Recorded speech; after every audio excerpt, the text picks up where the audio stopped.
All right, good evening, everyone, and welcome to another episode of the WGSN-DB Going Solo Veterans Corner. And I am your host, coming to you live from Northern Virginia, retired Army First Sergeant Paul Holbert. And before we get to our guest tonight, as many of you are aware, of course, we do bring guests on from all across the nation, veterans representatives, to share their stories, their experiences, and their thoughts with us. So that's what the show's about. And before we get to tonight's guest, I want to take a moment again to thank our wonderful sponsors. We have two great sponsors of our show. First, Quest Jewelers from Merrifield, Virginia.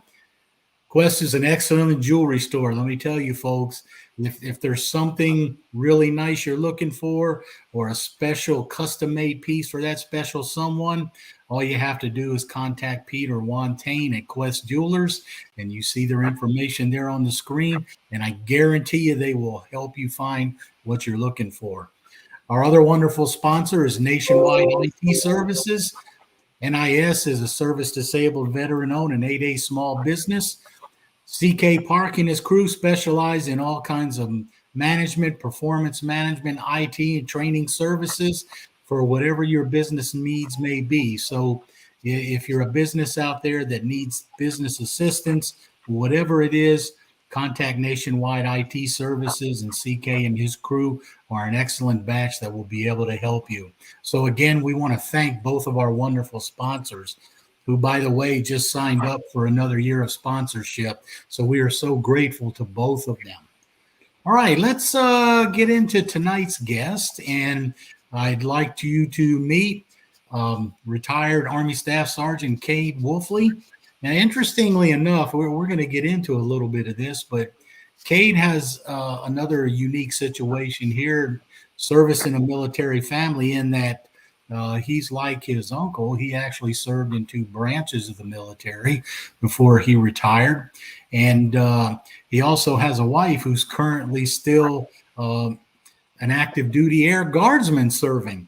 So Kade is retired now, and he's still got his wife on the hook with the uniform. Yeah, you can see that beard, can't you? So Kade, welcome to the show.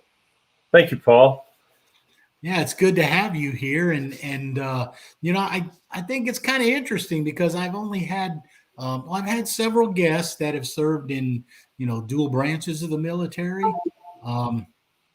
And I think it's kind of interesting because you started in the Navy, right? And Yeah. then finished in the Army. So tell us a little bit about that. How'd you get in, and how did you make that change? So my family, as you said, my uncle Kim was on your show. He was Air Force and then went Army Reserves. My uncle Jim is or retired Navy. He retired as the Chief Warrant Officer.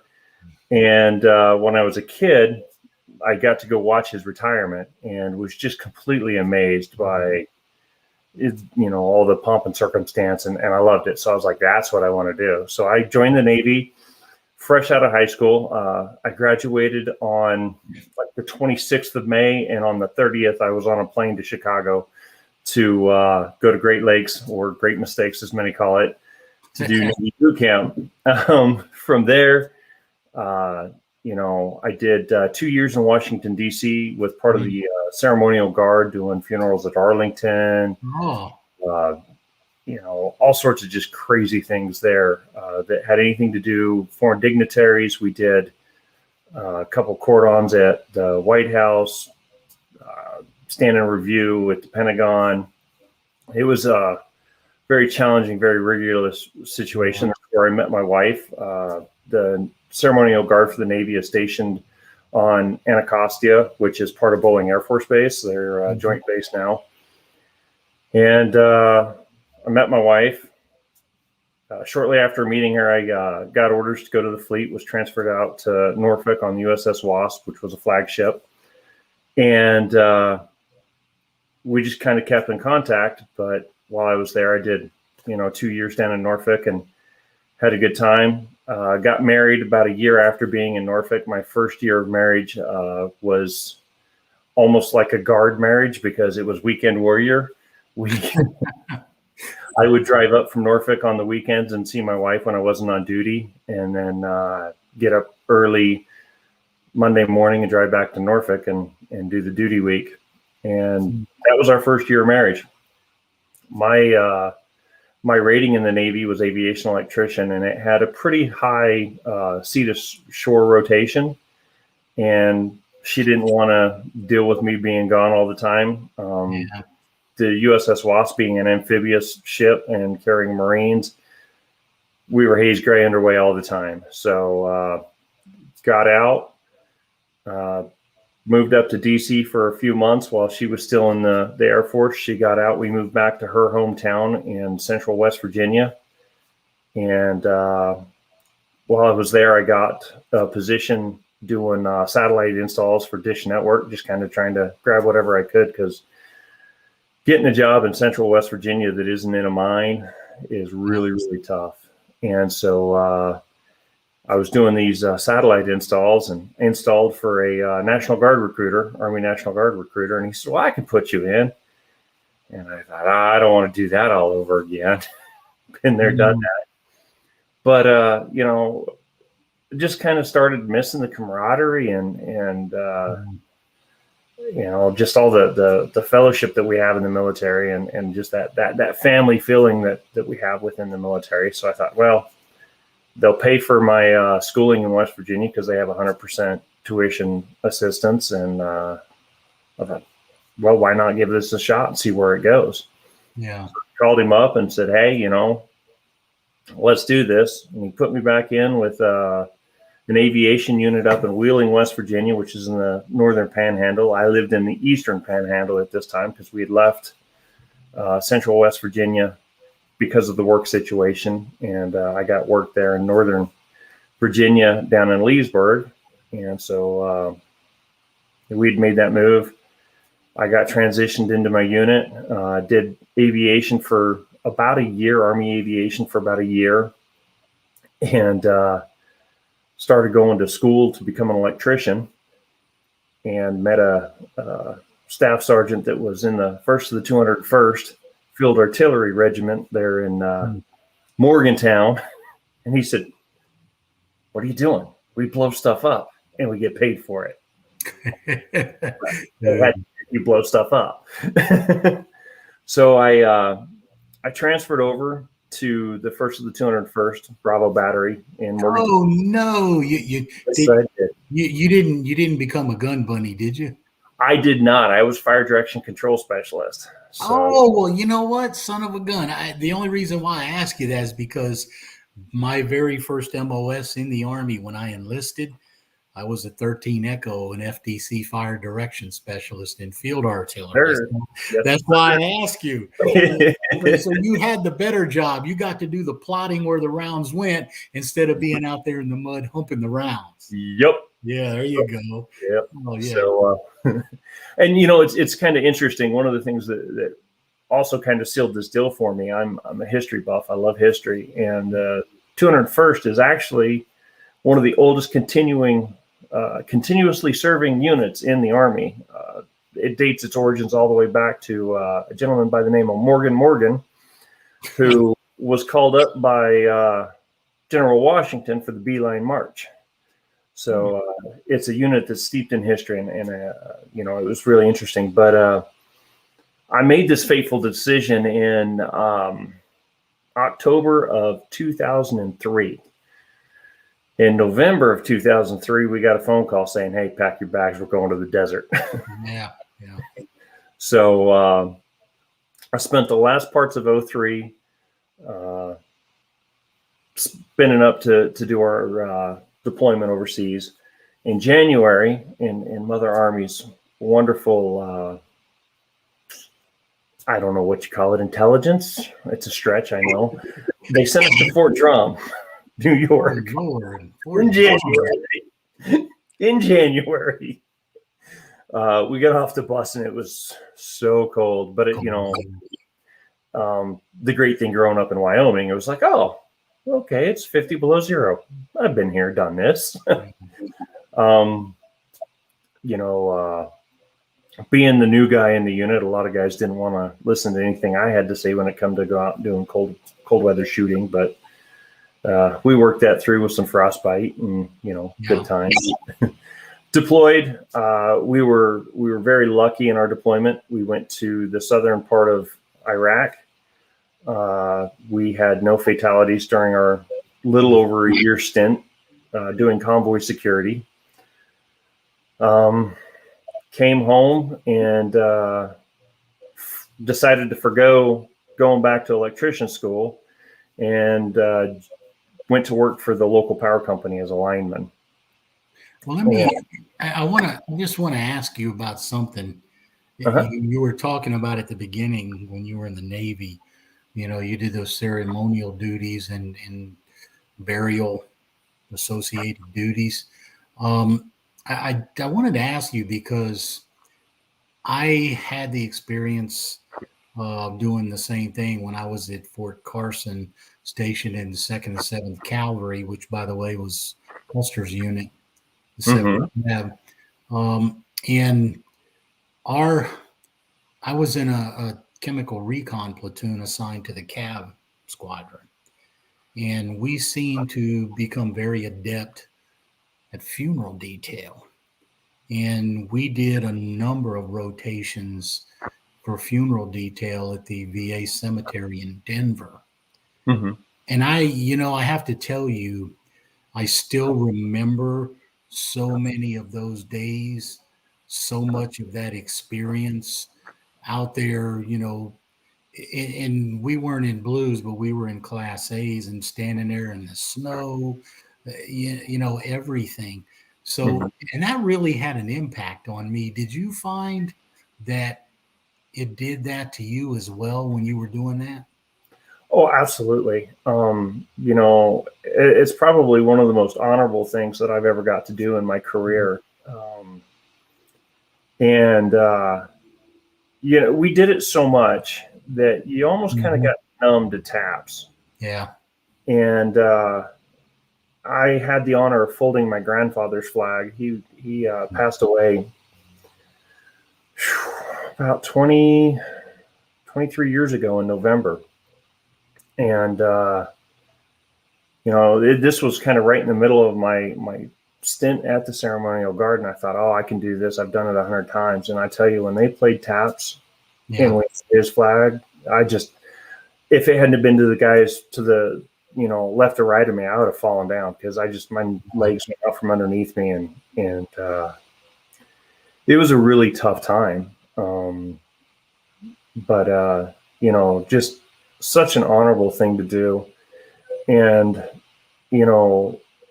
I went to work at Fort Detrick for a while, and my lead lineman, his father was a Korean vet, and then went to work for the National Institute of Health as a uniformed medical professional. And he passed away several years ago.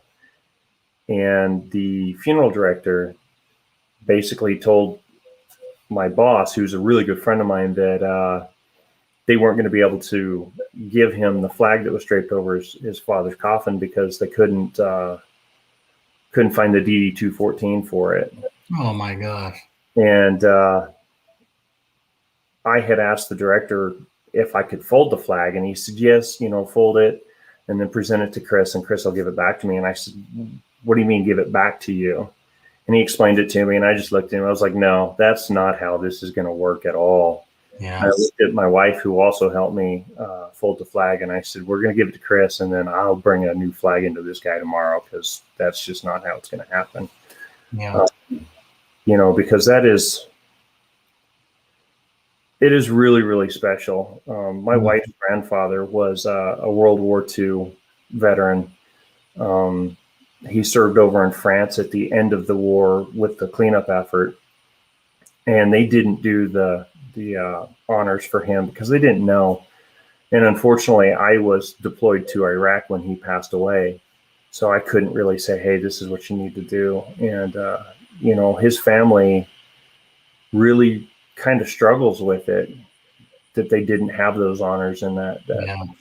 So it's something. If you've got somebody that's in your family that's a veteran, reach out to the VFW, to the VA, and they will help you, with that process. It's really important, because, it's something special for us. Well, that's why I wanted to ask you about your experience with that, because I had so many touching experiences, doing burial detail at the VA cemetery. And it was, a special time for me in my tour there at Fort Carson. So I know that I said briefly earlier that your wife is still an active duty air guardsman. So, how does she feel about this now that you're retired and she's still trucking in the uniform? Well, Monday through Friday, it's not so bad. But when drill weekend rolls around and she's got to get up to go to drill and I'm laying in bed, she gives a little extra kick, So but you kick her out of bed and say, "Get going while I sleep," right? Yep. But she's got 8 years to go, so she's on the stretch. And so my son is also in the Air Force. He's currently serving at Scott Air Force Base in Illinois. Wow. And he is serving on the base honor guard. So, oh goodness! So kind of following in Dad's footsteps to a certain extent, right? Yeah. It's kind of interesting. That's really good. He actually volunteered for it, and I'm really proud of him for it. It's something that he has a love-hate relationship with it right now, but I know he'll look back on it and really check. Yourself, it's not a career for everyone. Some people go in and they'll do an enlistment or two and decide, what? I think I've had enough of it. I've done my time. I've served. Nothing wrong with that. Yourself, it kind of takes, and when I say a unique person, I don't mean better than anyone else. I just mean it takes a unique mindset to decide to make a career out of the military because of all the things that you have to learn, you have to do, you have to experience, you have to go through. And you're aware of that. So, I had two sons who both did stints in the Army and another one who did 5 years in the Marine Corps. So, they all did a portion of service and, they served. That's all that really matters. So you never know. He may find out he likes it later on. He's, I think he's probably going to do his 6 and get out because the career field that he's into computer programming.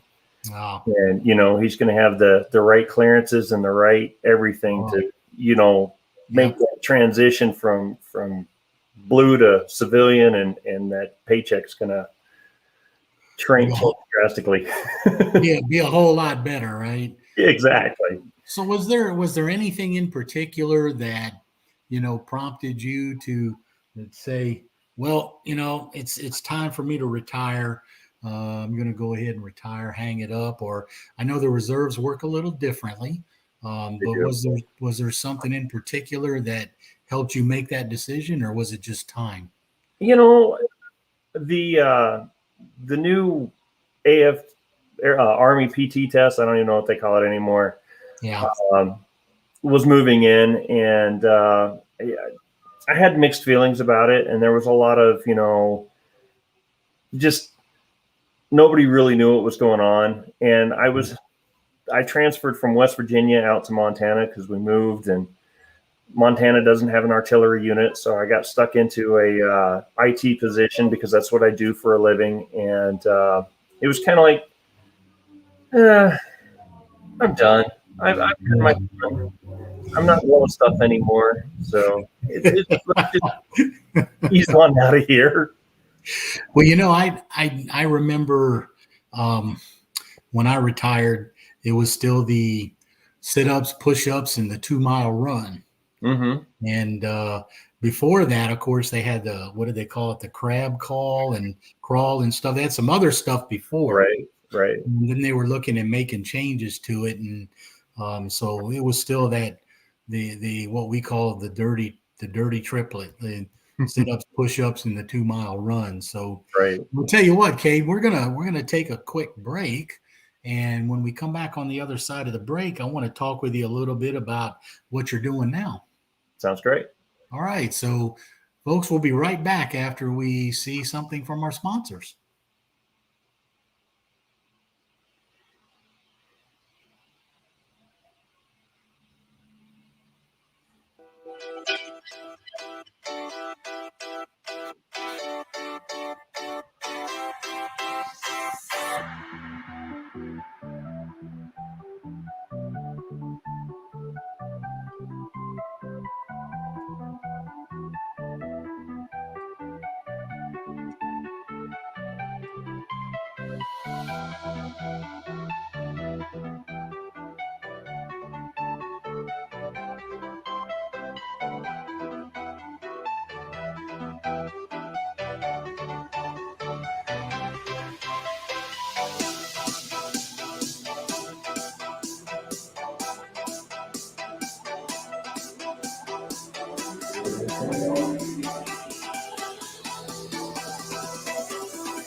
All right, welcome back, everyone. And you've been listening to the WGSN-DB Going Solo Network's Veterans Corner. And our guest tonight, Army Retired Staff Sergeant Kade Wolfley. And we were talking about his military service before the break. But, Kade, I wanted to kind of talk a little bit more now about your transition, because you, I noticed you did start part of your military time in aviation, in electronics, and which seems to be a lot of what the Air Force folks do. So I know you made the transition, and you're now working for, I think, Boeing, I believe, right? So I work for a company called HCL. They're a consulting firm, but we are currently contracted with Boeing to do a project implementation of SAP software, which is Systems Application and Processes. It's an enterprise resource platform that almost every Fortune 500 company uses. They either use that or Oracle's PeopleSoft. And it's quite interesting how I got into this. There's a non-for-profit group that houses themselves down in Fairfax, Virginia, called NS2 Serves. It is a school that is strictly for veterans only. They do 2 to 3 classes. They're small classes between 20 and 30 people. SAP proper actually brings in instructors and trainers to teach the course and stuff. And then you take a test at the end of it for certification. When I went through, I was the very first class. So we were the guinea pigs, kind of, so to speak. We did the SAP TERP 10, which is kind of, this is what SAP does, and this is how it works. And now you're fluent in it, go teach others.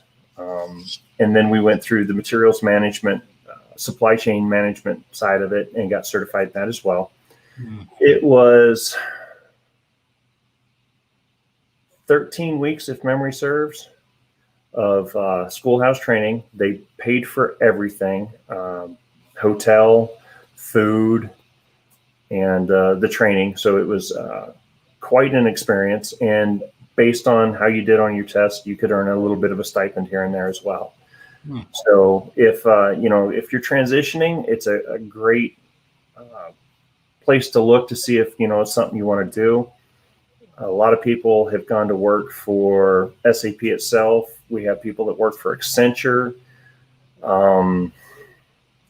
There's another outfit that I can never remember the name of it, but they do a lot of government contracts. And they helped us get these positions set up. And, my wife saw email about it as their base was transitioning from the C5s down to the C17. So a lot of people were going to lose their technician status. It's the amount of people that's required to service those versus the C5 significant. Oh yeah. Night and day, huh? Yeah. So she sent it to me. At this time I was a staff sergeant. She said, "Hey, maybe some of your guys might be interested in this." And I was like, "SAP? What's SAP? I've never even heard of this." And I started looking into it, and I was like, "Oh, this sounds pretty cool. I might do this." Yeah. I threw my name in the ring, and out of about 300 people, there was 20 of us that were selected. I was one of 20, and went down to Bethesda, and that's where they held the school when we were doing it. It's moved up to the old Xerox Center there in just outside of, what is that, Leesburg, I think. Yeah. And went through the course, came out, and I had been doing line work for the Army. I started out with a power company and transitioned over into a WG-10 position with the Army, and just didn't like where I saw things moving as far as the civilian force with the Army. And this was an opportunity to branch out. I got hired with HCL to do utilities SAP implementations. I worked for National Fuel Gas out of Buffalo, New York, Consumers Energy out of Jackson, Michigan, Puget Sounds Energy out of Seattle, Southern Cal Edison out of Irwindale, California. And then that project rolled up and COVID happened, and so we all kind of got grounded, and they were just kind of putting us where they could put us. And I landed on Boeing as a project manager. And started that about 6 weeks ago, and it's been really taxing because we're in all 4 U.S. time zones plus Bangalore, India, which is 11 and a half or 12 and a half hours ahead of us. So as a project manager, it's a lot of fun trying to go chase people down and say, okay, I need to have a meeting at this time, or I need to have a meeting at that time. And, there's been a couple times where I've had to go to bed at 8 o'clock and get up at midnight and get stuff together for a meeting at 12:30. Yeah.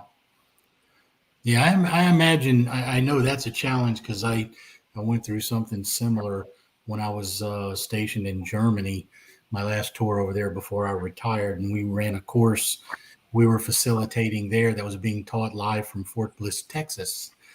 So yeah, that took some getting used to as well. So I know that can be difficult. So how, now that you're kind of retired out of the military, you're working a civilian job, I'm sure it gives you a lot more, at least a little more flexibility than you used to have, because you have, your wife and you have 3 kids, right? 3 kids. Yeah. Was it 2 boys and a girl? 2 boys and a girl. Yep. Yeah. So how old are they? I'm sure they keep you busy. Oh, they keep me hopping. So my oldest is 19. And like I said, he's in down at Scott Air Force Base. And then my next one is 15. He's just getting his driver's license, going through driver's education. Oh. So yeah, if you're in Great Falls, Montana, stay off the sidewalks. And then my daughter is just 18 months behind him at 14 years old. She just turned 14, and she is her father incarnate, because everything I put my parents through as a kid, she is putting me through. So, well, that's kind of the karma of it. Because my youngest one, he forever gave me headaches. And I told him when he spent an enlistment in the military, but I told him when he got married and he started having kids, I said, my wish is for your kids do some of the same things to you that you did to me. And he says, oh, Dad, man, that's messed up. I said, yeah, well, now it's your turn to experience some of that. So, yeah, I'm with you. I know what you're talking about. Yeah, my mom did the same thing to me. So I know it's where it's coming from. And now it's come true, right? Yep, it's full circle. So what do you, you have your family, your wife, if you don't mind me asking, your wife is active guard, so she's pretty much fully employed with a guard, right? Yes. Yeah. She puts the uniform on every day.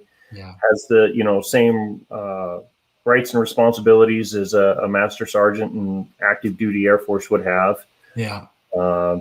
And yeah, she's fully engaged in that arena. She enjoys it. She's just kind of coming into a situation where she's becoming more of a leader in that realm, and getting to learn all those wonderful leadership triumphs and struggles. So I got to ask you, she's spending the time in the military, and she's what you said, she's a master sergeant. That's correct. What, E7? E7. E7 Air Force, yeah. For the Army, master sergeant is an E8. So I always have to try to remember that. So since she outranks you in the military uniform, does that mean she's in charge at home too? Yeah. That's usually the way that's usually the way it goes. I have to say, my wife, God bless her, she treats me very well, and she's a very special lady. But Indeed. despite all my time in the military, she is my direction. Yep. Sure. She takes care of me and keeps me out of trouble. So you ain't lying. Yeah. So what do you guys like to do? What do you like to do with the kids? What do you guys like to do in your off time, your downtime? We really love to travel. COVID is kind of put us in a stymie over that. We had a plan to actually do a 7-state road trip, go down to the Grand Canyon, shoot over to California, come up along the coast into Seattle, and then over into the northern panhandle of Idaho and spend some time there at a little theme park they have up there, and then back home. And that just kind of got ruined. And then we were going to do it the next year, and same situation we have going on. It was just kind of like, we can do it, but is it worth it? Because there's still a lot of restrictions with the active duty side and what COVID's going on. And it doesn't translate so much into the National Guard, but they still have a lot of policies and procedures that they have to go through. So we just, this year we went to northern Idaho and went to Silverwood, which is a little theme park up there, and had a great time. We've done a lot of camping and a little bit of fishing. We just like to get out. Montana's full of outdoorsy stuff, which my wife is not an outdoorsman. She hates bugs. So I drag her kicking and screaming. But, so you drag her screaming with you? Yes. Yeah, well, I have to tell you, my wife is the same way about the woods. She's not really into camping in the woods. And we have an RV camper that, we pull with my pickup, and we got a 21-footer, and it's just perfect for the two of us. But she has no interest in going camping in the woods. She is a beach person. In fact, we're both beach bums. So I don't have to drag her when it comes to saying, hey, let's take a trip, take the camper to one of the beaches, or, something like that. Now, if I was going to take her camping in the woods somewhere, it'd be a different story. Yeah. When we lived in West Virginia, we lived there about an hour and a half north of DC, and we went up and down the eastern seaboard. Yeah. One of our favorite places is the Outer Banks. Such a great place to go, especially on the off season, because I'm not a crowds person. I like it nice and quiet. But we just get great deals with the Armed Forces Vacation Club, and go down there and spend a week and just have a blast. Yep. Well, I will tell you, we've also enjoyed going up the East Coast, Maine and Cape Cod and places like that. There's a Joint Coast Guard base right up there in Cape Cod. Yep. It has not only facilities, but an RV park and all that stuff. So yeah, you can find them all over, and it's really a lot of fun. So what are your plans now as you move forward? What do you plan to do? Well, golf. Lots and lots of golf. Golf, huh? Yeah, you got to get angry at something. That little white ball's the best thing to do it at. Well, yeah, that's true. It doesn't hit back, does it? No, it don't, and it rarely goes where I want it to. So. So have you already started golfing or? Yeah, this year we went ahead and bought a membership to the muni clubs here. That we have 2 municipal clubs here that are very interesting. And I've spent a good bit of time when I've got downtime going out and golfing, and my kids like to do it too. They though don't like to get up early, so they haven't gone with me much this summer. Yeah. And we're in full swing hunting season. So right now we've got bow season going on, and in a couple more weeks we'll have rifle season. So we're going to get out and try and get some deer and an elk, and see where that takes us. And when you say we, will your wife go with you? No, it's me and my son, my youngest son. He's gonna okay. his second deer. And I also have a buddy that goes out with me pretty regularly. We have a good time, and we actually went kokanee salmon fishing last night till about 11 o'clock at night. Wow. So it was fun. We didn't catch anything, but it was fun. Well, it sounds like that you are now, trying to enjoy, I don't want to necessarily call them your later years because you're quite a bit younger than I am, but, life after retirement, after serving your country. And I have to tell you, it's really interesting to continue to talk to you folks that, not only have served in, 2 different branches, but, here you come from a family with multiple people serving. Your wife is still serving. So that's why I say you got service in a military family. So, I just want to take this opportunity, first of all, to thank you and your family for the service you guys have given to the country. And also, I want to thank you for taking the time to be on the show. But before we wrap up, there's one other question I'd like to ask you. In all your time and your experience, if you had one thought that you would like to leave for your fellow veterans or maybe just the audience in general, what would that be? It's a great question, and thanks for having me on. I appreciate it. The one thing I would tell anybody that's either in the service, thinking about going to the service, transitioning into the civilian world, it's dig deep, dig hard, go after what you want. Nothing in this world is easily to come by. It seems like some people just have things that fall in their hands all the time and, get it left and right. But if you really look at what's going on behind the scenes, those guys are working hard. They're it's constant work, and get a good core group of people around you that, you can confide in, that you can vent with, that you can just, go out and do everyday life with. It's important that we kind of keep that camaraderie going, even if it's not military people. A lot of the people that I run around with now are not military people. They're just folks that we've got things in common, and we've come along together, and we're there for each other. It's that same mentality. I know that they've got my back and I've got their back, and that is so important. And there's just things out there that if you want to do it, do it. Don't be, sitting there thinking, oh, maybe I should do this. Maybe, just figure out the avenues of approach and what your left and right limits are, and go after it. Attack it at full speed, and, use the military decision-making processes that have been taught to you. They sound silly, and people are like, oh, they work. Wow. They work.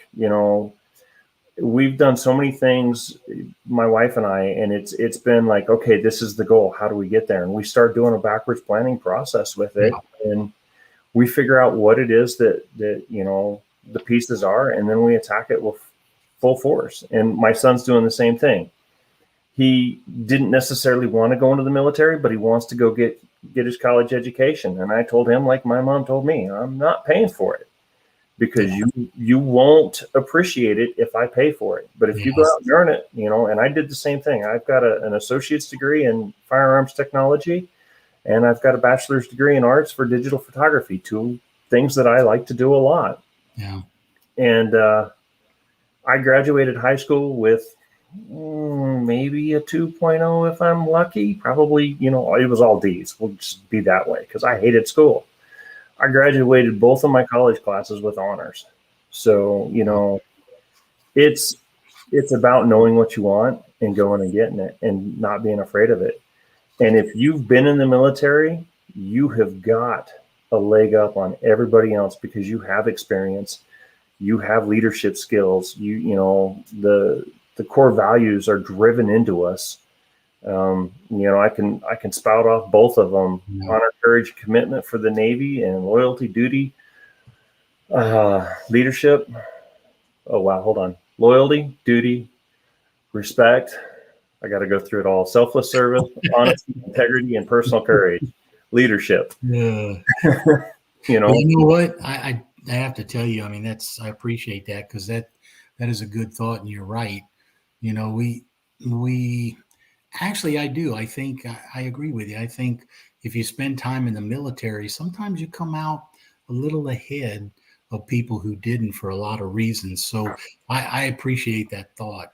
And I also, again, like I said, I want to thank you for being on the show with us tonight. And again, thank you and your family for your service, and your wife, and the service of your son. You guys just have the family thing going. So I want to thank you for being on tonight. I appreciate that. We actually did the kind of the genealogy behind it the other day, if you want to call it genealogy. My son is actually 5 generations on both sides. So it's kind of interesting. And he was also a 5th generation child when he was born. His great grandmother was still alive. Gosh. Well, Kate, again, it's admirable to have a family like that who's serving. So, again, thank you for taking the time to be on. Well, thank you so much. I appreciate it. All right. And for those of you out there in our audience, I wanted to share with you a piece of legislation that had just passed. And if you look there, you'll see it on the VFW.org website, the Actions Core Weekly. The House just passed legislation that's going to ensure comparable COLA increases for veterans and their pensions with the rest of the COLA recipients. And this is something that's going to be guaranteed. So if you want to find out more information, for those of you who are retired or receiving VA benefits, VA pensions, take a look at the information there on VFW.org, and you can find out more about what Congress has just done to try and ensure that our veterans are compensated fully and properly. And I want to thank you, the audience, for taking the time to spend with us on the WGSN-DB Going Solo Network, the Veterans Corner. I am your host, retired Army First Sergeant Paul Holbert. And we veterans, as always, we want to thank you for your service, and we want to encourage you to live your best life and enjoy yourself as you move forward. So thank you for joining us tonight, and we will see you on the next show.